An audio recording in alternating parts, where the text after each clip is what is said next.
The all-electric Toyota bZ4X features future-forward technology. This can be seen in its available hands-free power rear liftgate, which offers an easy way to access the cargo area when your hands are full. This is how to use it. Make sure that the touchless sensor operation is enabled, the vehicle is off, and that you have your smart key with you. Walk up to the rear of the vehicle, noting the sensor icon located in the center. Quickly kick your foot in and out underneath the lower center part of the rear bumper within 1 second to trigger the sensor. Don't hold your foot under the bumper, as it may prevent the sensor from activating.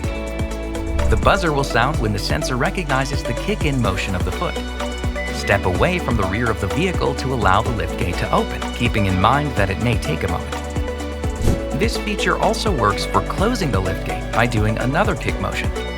Alternatively, you can simply press the close and lock button and walk away.